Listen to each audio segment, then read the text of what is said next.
A relative newcomer to politics is in the race for Michigan governor, and he believes he has the right formula to lead Michigan forward. Today, I talked one-on-one with Republican candidate Anthony Hudson, who says his top priority is shrinking the size of state government. Anthony, you are running for governor as a Republican from Grand Blanc, from mid-Michigan, and we want to give you this opportunity to tell folks more about you and your background and why you're in this race. Originally from Texas, I moved to Michigan about 13 years ago. Average people talk all the time about what's bothering them. Here we are. You know, we've gained some momentum. We've got over 2 million hits on social media. I've lived and seen what happens in our state. As a proud father and Michigander, Anthony Hudson is laying out his vision for our state. The candidate, who's worked as a truck driver, tells me he believes making our state government smaller is a must. What is your platform in terms of jobs, economy, things like that? Our government is too big in Lansing, in the state of Michigan. It's huge, and that means you and I have to pay for that. What would you do to bring jobs and business to Michigan? Give people full ownership of their homes and their businesses. When you bring the jobs, people will come back to Michigan.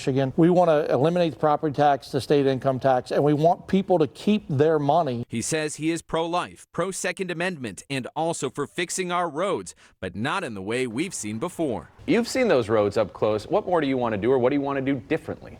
I want to take the money and actually allocate it towards the roads. Driving a truck, I feel every bump. We could actually take the $8.1 billion from MDOT, disperse it to the counties, let the county road commissions do their job, let them have the funding. Hudson says he also supports President Trump on public safety and education. He believes we need to be safer and do more to help young people learn. The president has talked about restructuring in terms of education, the Department of Ed. Where do you fall on education? Do you agree with his position? I believe that the states ought to have control of their education, because right now what we're doing in Michigan is not working. I also asked Hudson how his limited experience of just one prior race for Congress, which he lost, plays into a field with several big political names. You've got names like Mayor Duggan, Sheriff Chris Swanson, Jocelyn Benson, Secretary of State. How do you plan to compete against some of these names that have already had a lot of time to get their message out? I'm not here to target them and attack them.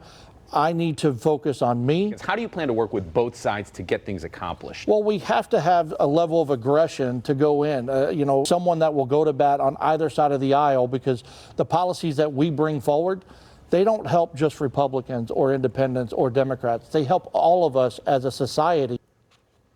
Hudson tells me he also wants to see safety courses for people who own guns, but he doesn't agree with laws telling people how to store them. And in the next couple of weeks, I'll be sitting down with Lieutenant Governor Garland Gilchrist for a conversation about his campaign and his vision for Michigan moving forward. And you can watch all of the interviews we have done with the gubernatorial candidates right now on WXYZ.com. Glenda? All right, Simon, thank you.